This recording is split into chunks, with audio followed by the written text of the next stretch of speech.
I want to welcome everybody to Dorsey and Whitney. My name is Nick Akerman. I'm a partner here. I do a lot of work in the technology area. A lot of the time I play in company prosecutor for various clients who have problems with data being stolen. And today's program, we are very lucky to have with us really kind of one of the masters of technology here, somebody Ben Bassi, who is the CFO and CEO of CommonPlaces. Ben has been around in this area for a long period of time. He was actually one of the founders of Lycos, if you remember that. One of the forerunners before Google, I guess, took it over, right, Ben? Or kind of wiped it out, I guess, is probably a better word. Ben also was involved very heavily in the security area. Back in the 90s, actually worked with Al Gore in inventing the Internet. Actually invented the privacy rules that were enacted by Congress with Al Gore. Worked with the Department of Defense on security and various other government agencies, including working on Desert Storm, setting up security relating to the military operations.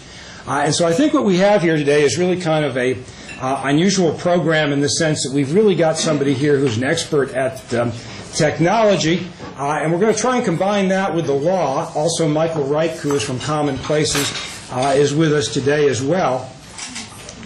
And one of the things that we want to talk about is really the focus of this is managing practical and legal risks on your company website. And I think that one of the points that we want to make here is that this is really a legal and a technological problem. And Ben, why don't you just kind of start out by kind of giving us your sort of view on this whole issue? I mean, where do you see this from where you stand? Well, you know, the important thing to understand is really there's three types of things happening in your world, and a lot of you don't know what's happening in your world because people get inside your web applications, your web servers, and do things maliciously to your users that visit the website, to the data that you have, and to send people off. There's a lot of copyright infringement where people can send them off to fictitious websites. So even though you may have security on the front end, we're going to talk today about different ways people break in and give you some real live examples of how they do it. We'll try not to get too tech heavy in doing this, but just tell you how easy it is to go in and do certain things. And then Nick's going to tell you about how you can protect yourself before someone breaks in, and then a little bit about when they do break in, what you should be doing. You need to have a plan in place so that if something does happen at your firm, you're ready to respond because you need to respond immediately. And I think what we're going to do is we're going to start out today really talking about some of the risks that Ben has seen out there. I mean, one of the things that you do, and correct me if I'm wrong, with CommonPlaces is really kind of respond to situations where someone's hacked into a website and you get a call from a client, what do we do? Our website is a mess. Let's talk about some of those problems and those common threats that are out there. Right, so we're going to talk about the most common ways people attack you. And, I will tell you this, on an average website, we see, 2,000, 3,000, 4,000 attacks over a weekend. Fridays are the favorite day because they figure the staff has gone home. And it's not always a kid in a basement that's really smart or somebody in White Russia that's this brilliant person. A lot of these are drones that they go in and they test things, and when they see something going on, then they go in and set something up, and then they come in and do their malicious attacks. Probably the most common is something called SQL injection, right? Now, SQL, everybody's probably heard of that associated with databases. It's a query language to go in and bring stuff out of the database. And the simplest, you could have a form, a contact form on your website for people to submit information to you. I mean, they submit their information so you can respond to them. And a lot of these forms aren't built properly. And people can put in SQL commands, go right into your database, and either start moving tables around, deleting things, changing things, or extracting the information. And this won't be detected unless you've set things up correctly. So Ben, you're saying this could actually happen without somebody even realizing it's going on? Oh, absolutely, absolutely. And a lot of times we'll do live demonstrations that can show people how easy it is to put a command in there and pull back a string of data. Now, there's easy ways to prevent this, but this is the most common form of attack. And when you think about these attacks, Nick, you have to think of them not just in the virtual world, but in the physical world. A lot goes on in your companies and with your clients that they don't know about. You know, people stealing things, people taking file folders. All those things that happen can also happen in the virtual world. So you need to protect yourself like you do with physical security and with taking care of the employees and such. If we can go back one. The second most common is cross-site scripting. Okay? And this is where somebody, you know, a hacker sends an unsuspecting user a link to your site. Okay? So you get an email, come visit this site, or it could be from a friend of yours to another person, and it's got the URL, but underneath the URL is attached some malicious code. And when the person clicks on that email, and they think they're going to a site, or maybe it's from you, someone impersonating you going to the site, underneath some code is being executed, right? And that code could do a lot of things. Could steal the user's cookies or their password information. It could be used at a different date. It could also send them to a duplicate site. And here's where copyright really comes into play. And I had this actually, one of these type of situations happened to us about 6 or 7 years ago, where somebody was able to get in and do this. Is it your own firm? It was for another company. Right. It was actually a mattress company, a national mattress company, where this had happened, and people were being sent off to another site that looked just like theirs. Okay? And they were going through that whole site and buying things and doing things, and really they were on a fictitious site, and the credit card information, the money was all being stolen, and the FBI actually came in and shut the whole server down. Which is something to really understand. You know, if something is going on in your server, or one of these things is going behind the scenes and you don't know about it, if the federal authorities or another company finds out it's on your IP address, they need to shut you down. So this could have nothing to do with your company, could certainly have things to do with other people, but in the end could shut you down until it's all resolved, which could be a matter of days or longer. The next type of typical threat is something called HTTP response splitting. HTTP is the URL in your browser, and in this sense, the hacker gets into your server and sets it up that when somebody goes to maybe your home page or one of your pages, and they type in your address and your page comes back, they're also sending malicious things to that person's computer. So they're getting your website, but what they don't realize they're getting is this malicious code that's going in and maybe taking things from their PC, like user information, or sending them off to a fictitious website. What kinds of people are doing this? What are you finding in this? Well, mischievous people. You know, these are people that want to get financial gain. So by getting a control of the user and sending them someplace that they think they're buying a product or giving information, and in reality, they're somewhere else. They can steal their credit card information. They can steal money. Think about if, Nick, you were a nonprofit, and you had donations, people making donations, and any one of these two techniques I just talked about existed in your environment. They could be siphoning off your donations, and you would never know about it, right? Because you're not delivering a product to them. And what ends up happening is somebody's taking all that money from you, and you're not getting it. So they can steal the money, they can steal the information. The next one is the session fixation. And whenever something goes on in a server, you have a session and an ID of that session. That's how that computer knows. When you re-hit your browser and it reposts the information, or it knows where you are and who you are. Think of millions of people coming into a website at the same time.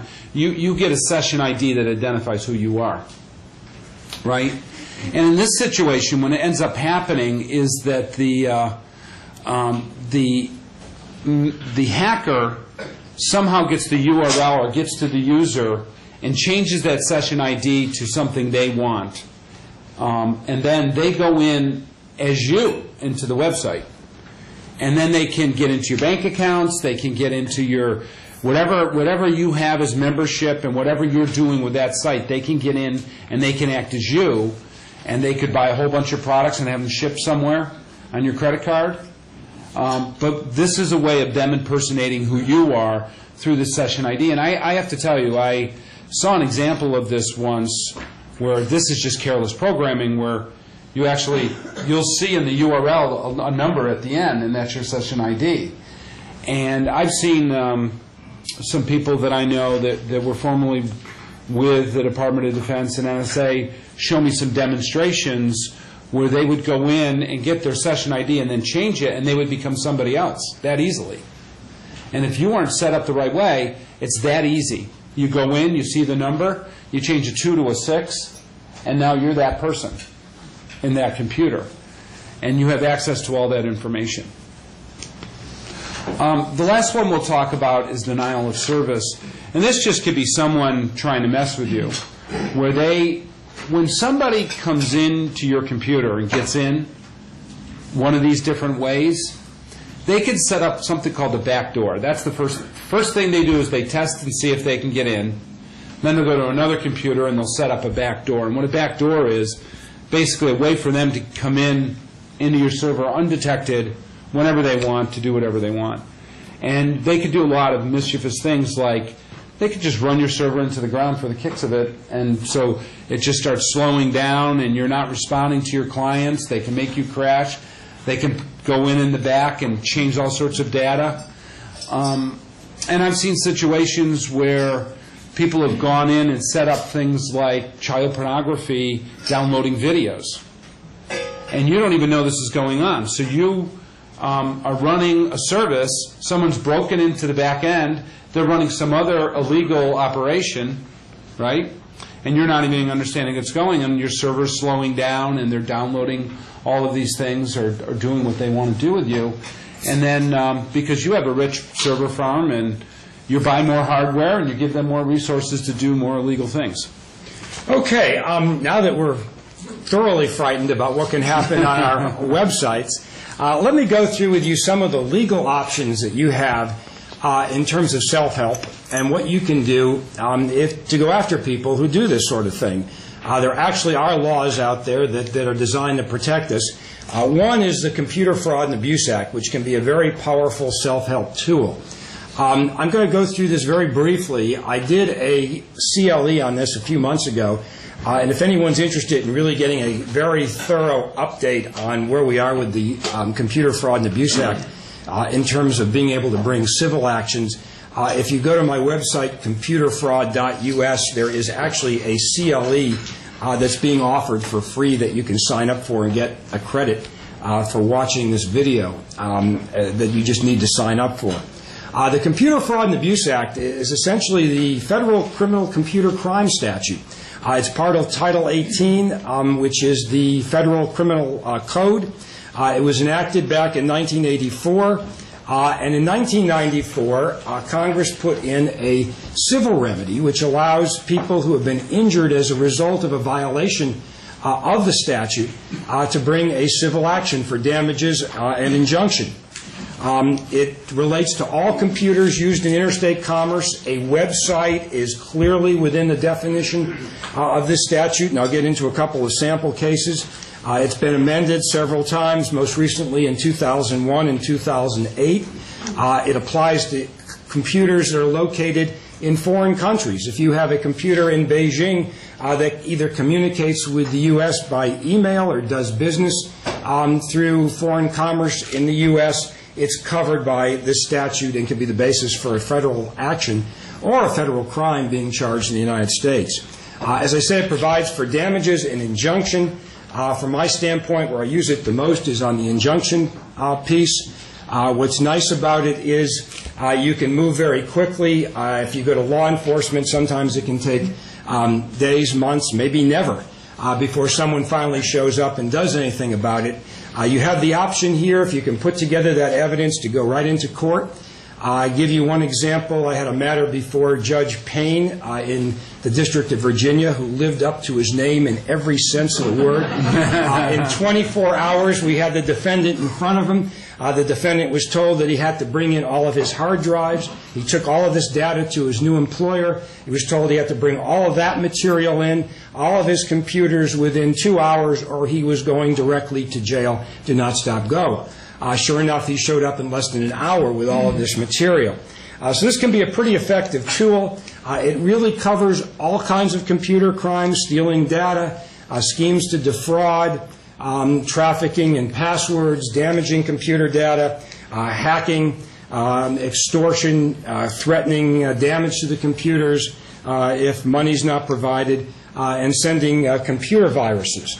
Now, to give you an example in terms of websites, let's focus on that. And this is kind of the leading case in this area. Probably, actually, it's the case that the Department of Justice really uses in terms of their theories on this statute. This involves some ex-employees of EF Cultural. It's a company that was in the high school student travel business. The deal here was that they would recruit teachers who in turn would recruit high school students who would go on these different trips. And of course, the teachers went for free. And the teachers had a big incentive to recruit people. And what happened was the president of the company and a bunch of other very high-ranking people left to form a competing organization called Explorica. Now, in order to be able to really compete, and at the time they left was in the spring, they really had to have a catalog ready for the teachers to be on their desk by the time the school year started in September. And what their goal was really was to undercut all of the prices that EF Cultural had on its website. And what you could normally do if you went to this website, I mean, within the website itself, if you took all the combinations of trips and places where you might leave and access points, there's 152,000 different permutations of prices here. And so what they did is they knew basically how this was set up on the website. If you went to the website, the best you could do was a couple of mouse clicks. You'd be able to download a couple prices, and that was it. But what they did is they created a robot using the confidential information that they knew about the topology of the website and put together basically this robot that, just as Ben mentioned before, over the 4th of July weekend, when they didn't think people were around, this thing went ping, ping, ping, ping, ping for 48 hours, downloaded every single one of these 152,000 prices into a spreadsheet, and then they massaged that in the Excel spreadsheet, and that formed the basis for their catalog that they were able to put out in time. Now, the First Circuit upheld the injunction in that case based on the confidentiality agreement, finding that the access to the computer, that there was unauthorized access because the contract itself established the scope of access that these employees, former employees, had to the EF Cultural website. One of the key elements of this statute for most of the crimes and most of the causes of action relate to unauthorized access. So one of the key issues here is, was the access unauthorized? This is a case I brought in the district court in Boston. Actually, Judge Lasker, who used to be in the Southern District, moved to Boston. He had the case. And it went to the First Circuit. And the First Circuit wrote an opinion here basically saying that there was a lack of authorization. It was established by the contract with the confidentiality agreement, and that these individuals had used confidential information to create the robot and download this information. Now, this was pricing data. This was not trade secret information. This wasn't, copyrighted information. It was pricing data, which gives you an idea of how broad this statute has been interpreted. Essentially, the only question that the court had here was whether or not the data that was downloaded was valuable. And the court found that, yeah, it was valuable because these defendants needed this data prior to September in order to create their catalog. And by virtue of the fact that the only way they could get it accurately and get it completely in the time period they had was essentially to create this robot. So this is really kind of the leading case in terms of websites.